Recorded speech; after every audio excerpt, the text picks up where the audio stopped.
Hello? Hello, this is Giandra calling from the Ruckus podcast. Is this Matt? Yes?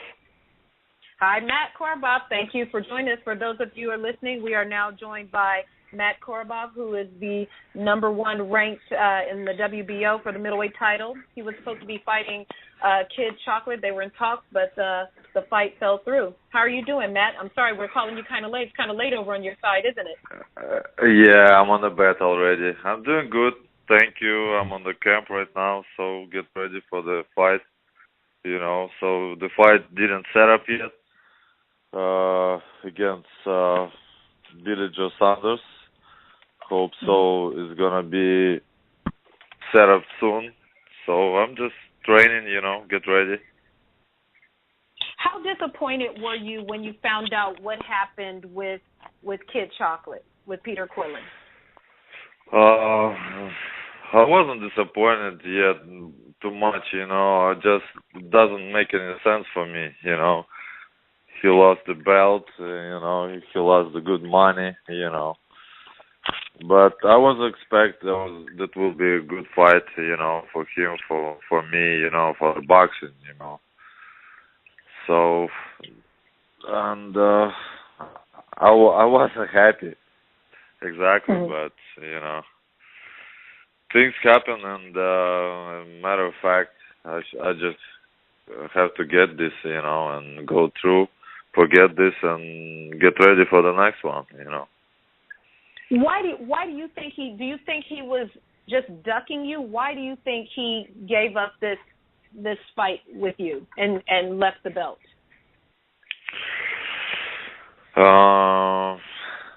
I don't know for sure what happened, there's some things going on with his management, I heard something about it, Maybe he's scared to fight with me because it's risk,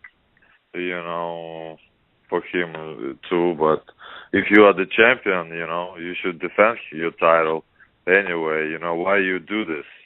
I mean, like I said, it doesn't make any sense. Not just for me. I mean, for everybody, and my team as well. So I can really understand this, and explain.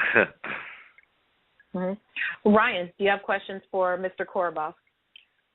Yeah.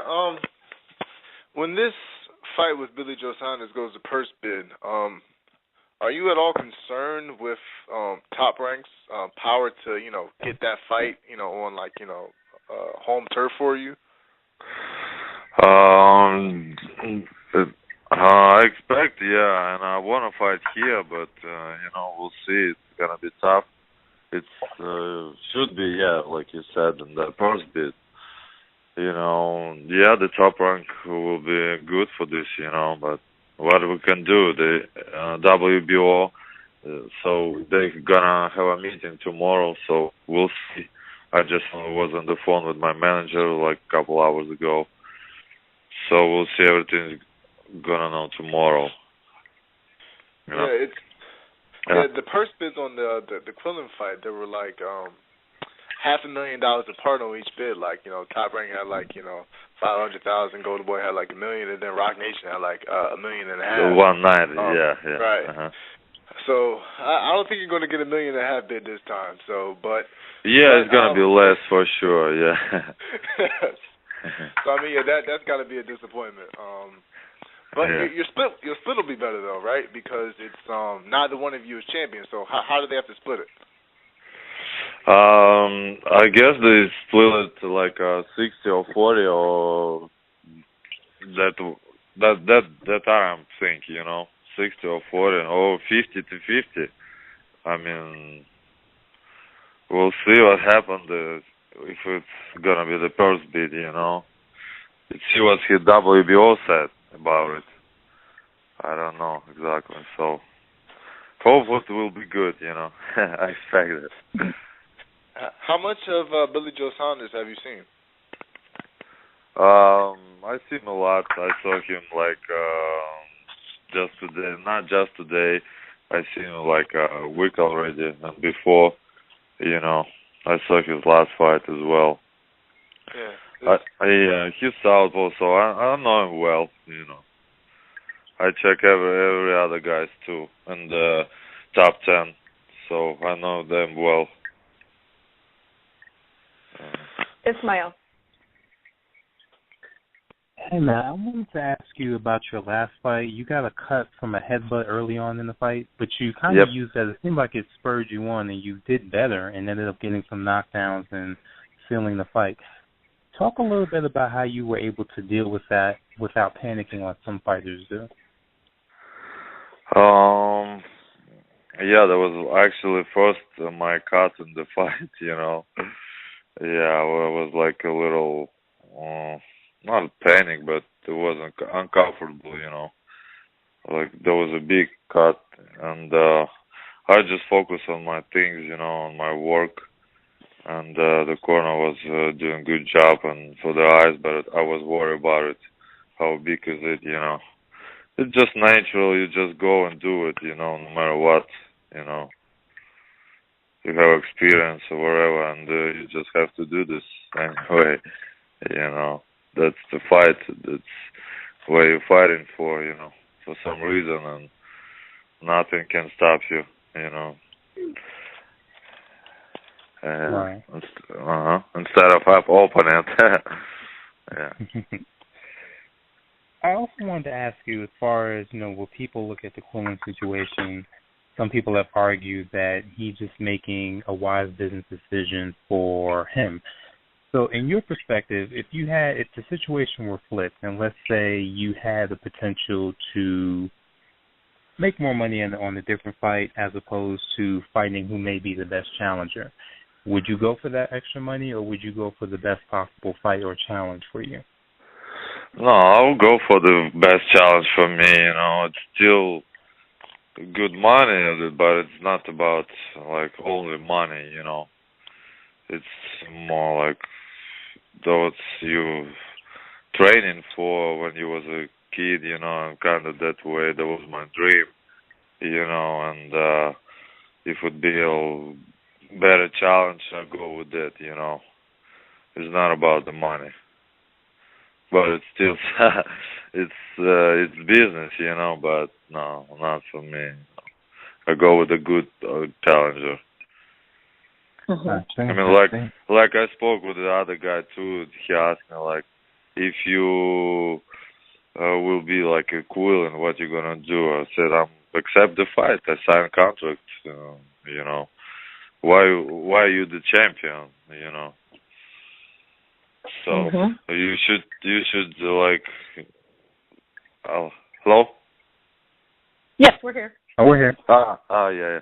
You should do I mean, not should, but that's your life that you're fighting for, that you train, that you're living for, I mean, it doesn't, so I go with the challenge for sure.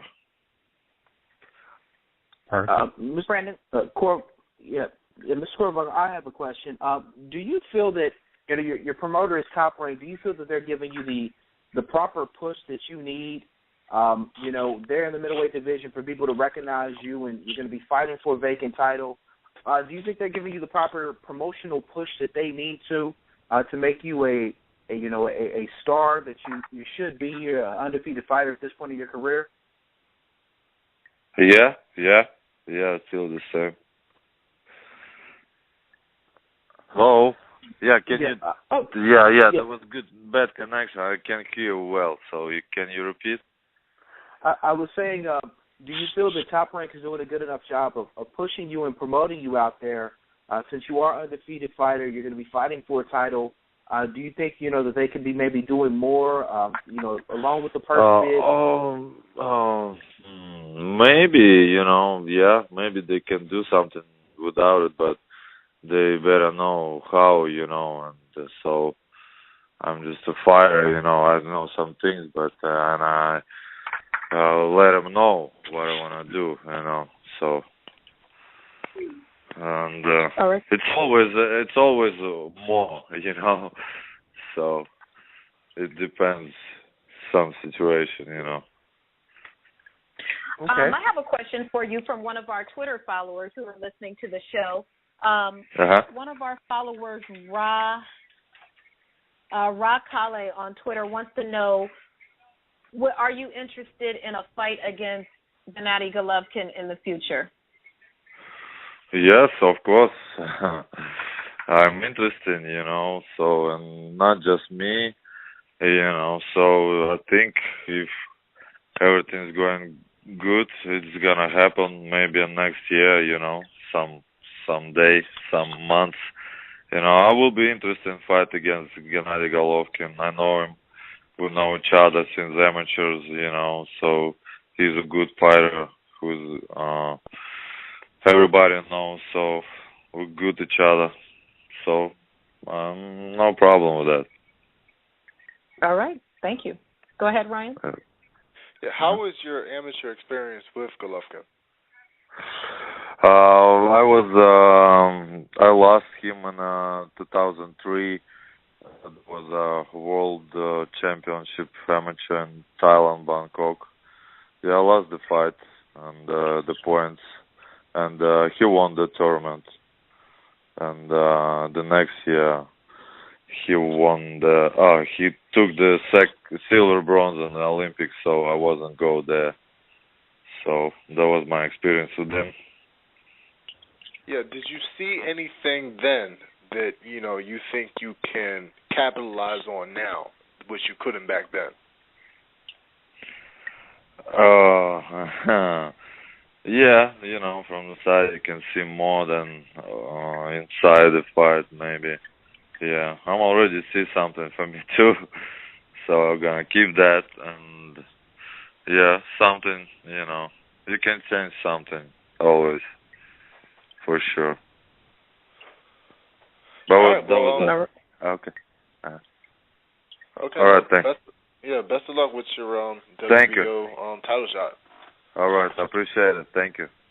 God bless. Thank you. So, do we have any more questions for Mr. Korobov before he signs off? Nope, I'm good. No. All right.